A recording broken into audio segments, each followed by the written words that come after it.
Hello, friends. This is Dave Hurwitz, executive editor at ClassicsToday.com, here with an extraordinary disc featuring a world premiere of music by Bernard Herrmann. Oh, God, everybody loves Bernard Herrmann, right? I mean, he really ought to be considered one of the great American composers of the 20th century. And if he hadn't spent his whole life doing music for radio and television and films, he probably would have been. But we don't have to worry about that anymore because we can consider him one of the great American composers of the 20th century. And here is a disc that bids fair to cementing that appellation. Here it is on Naxos, just issued the world premiere of his radio play, Walt Whitman. Now, Herrmann did 21 radio plays, that is, spoken text with music, about 25 minutes long. Most of them were designed as war propaganda. The words here are by Norman Corwin. And as I said, they collaborated 21 times. I mean, Herrmann did more than that, but with Corwin. And Walt Whitman is really marvelous. It is about, as you might have guessed, Walt Whitman, and it consists entirely of Walt Whitman's poetry. Now, I have to confess, I really generally loathe spoken text with music underneath. It makes me crazy. I just wish that people would shut up, stop talking, and let me listen to the music that's underneath. But the wonder of this particular one, I haven't heard any of the others. We haven't recorded any of the others. But I think that, poetry particularly, poetry has its own music inherent within it. It has meter, it has rhythm, it has assonance, it has the sound of the text. It's musical. And Whitman's poetry particularly, there's so many poems that include the word song or singing in their titles. There's the Song of the Open Road, the Song of Myself, I Sing the Body Electric, I Hear America Singing. I mean, Whitman was full of song. His poetry, even though it's in blank verse, it's full of the idea of singing. And because poetry contains its own music, the only way you experience that music is to hear it out loud. And there are only two ways to hear it out loud. Either you read it out loud to yourself, in which case you're going to sound slightly insane or like a member of some apocalyptic evangelical cult, which you probably don't want to do, or you have to listen to someone else read it to you, which is what happens here. And I have to say, the experience is a revelation. And it's even more of a revelation because Herrmann's music is wonderful. It's absolutely wonderful. This particular score is written basically for strings, harp, and percussion. I think there's a piano or keyboard in there too. But the point is that although the music is immediately gripping and instantly perfect for the words, and you do want to listen to it. You do want to listen to it separately sometimes, at least I did. But it really supports the poetic text. And because Whitman's own music is so strong, you don't feel the lack of the actual recitation, the words, at least as recited here by, let's see who's doing this. Wait a minute. By William Sharp. As William Sharp recites it, it doesn't make you crazy. You hear the music in the words, in Whitman's words, and you hear the assist given by Herrmann's setting of those words. And it's entirely different than, for example, all the Vaughan Williams musical settings. For example, Vaughan Williams and Holst and all those people, all those British composers who wrote Vaughan Williams settings and American composers around the turn of the 20th century, because what they're doing is substituting their own music for Whitman's music. And this gives us a chance to hear Whitman's music and also some really great music by Bernard Herrmann for half an hour.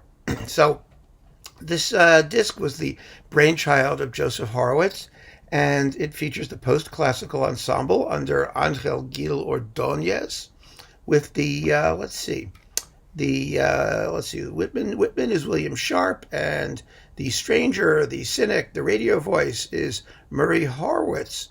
That was my grandfather, although he spelled the name slightly differently, and he's no longer with us. And the child is, oh my goodness, the child is Anna Sophia Nicely. And, I just find this amazing. Absolutely amazing. Let me play you a sample. I'm going to play you two samples.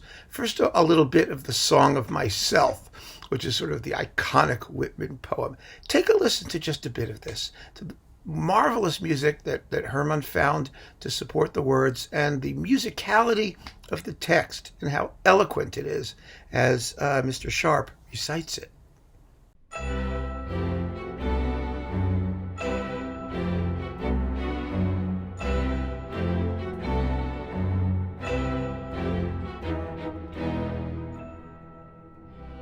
I celebrate myself and sing myself, and what I assume, you shall assume, for every atom belonging to me as good belongs to you. I loaf and invite my soul, I lean and loaf at my ease, observing a spear of grass. Once a child said, fetching the grass to me with full hands, "What is the grass?" How could I answer the child? I do not know what it is any more than she. I guess it must be the flag of my disposition, out of hopeful green stuff woven.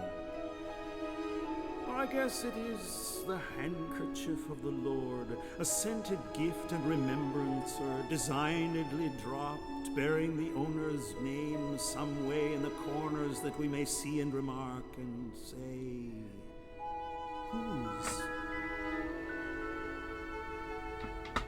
Absolutely great, isn't it? I mean, it's a whole new experience in hearing Walt Whitman. And I want to play you another little sample from here that's equally marvelous. This is from the Song of All Seas, All Ships. Now, remember that? Because that's the first movement of a sea symphony by Vaughan Williams.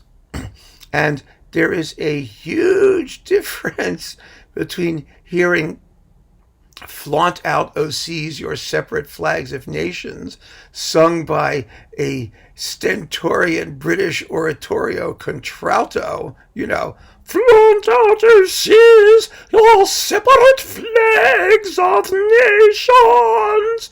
You know how they do that, right?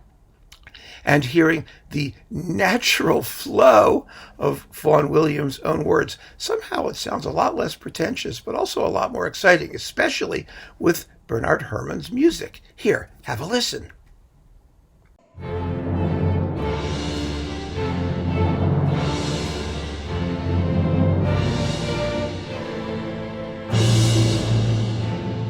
Flaunt out, O sea, your separate flags of nations. Flaunt out the various ship signals, but reserve especially for yourself and for the soul of man one flag above the rest. A spiritual woven signal for all nations, emblem of man elate above death, token of all brave captains and all intrepid sailors and mates, and all that went down doing their duty, reminiscent of them, a pennant universal subtly waving all the time o'er all brave sailors, all seas, all ships.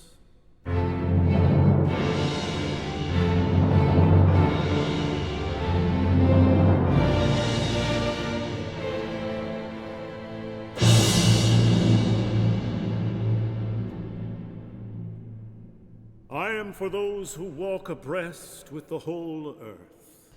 I think that's absolutely revelatory. I really do. And I hope you do too. Now, also on this disc is the clarinet quintet, Souvenir de Voyage, a beautiful, beautiful, intimate, lyrical piece that's gorgeously written for clarinet and the strings. And a not inconsiderable bonus, we get, this is the thing that's going to sell the disc. This is the gimmick, as they say in the biz, right? Psycho, a narrative for string orchestra. Now, this is not the usual suite from Psycho. Well, there is no usual suite from Psycho. There's so many arrangements of Psycho that you could become Psycho trying to track them all down. They're bits from the film of various length and arranged in various orders. And those work very well. It's wonderful to hear because, I mean, that music is extraordinary. And we all know what it sounds like, right? You know, that stuff. But no, what you get is Herrmann's own 15-minute long free composition based on all of the music in Psycho. So it doesn't follow the order of the movie, and it has a continuous thread running through it the whole way. And it's a musical thread, not the narrative of the movie, and it's quite wonderful. And it's played quite marvelously as well by the PostClassical Ensemble under Angel Gil Ordóñez. Although I will say one thing, the PostClassical Ensemble has a rather small string section, and I do believe that the Psycho music would do better with a larger ensemble. It just needs to have more heft than it gets here. But still, who was complaining? I thought the radio play, Walt Whitman, was simply amazing. I really did. And you've heard enough of it. I hope you are intrigued because, you know, for someone who really can't stand to hear talking over music, I really enjoyed listening to this. And I found the whole experience to be an intensely musical one. And it cast Walt Whitman's poetry in an entirely new light, for me anyway, because when you read it, you look at it on the page and sometimes you just say, oh my God, how pretentious. Was he really saying that? But when you listen to it, it's music. It's all music. It's wonderful music. And so I am delighted to recommend this disc of Bernard Herrmann, music familiar and unfamiliar. And I do hope at some point somebody gets a hold of the fact that he wrote all this music for these 25-minute long radio plays and does a series, 10 CDs of all the Bernard Herrmann radio plays. Who knows? I mean, there's got to be gems in there because this is one of them, without a doubt. I can't believe a composer of this quality and this magnitude didn't hide a ton of wonderful and evocative music in these things. So keep on listening, folks. Thank you for joining me. Go out and grab this Naxos disc. You're going to love it. You're really going to love it. Take care.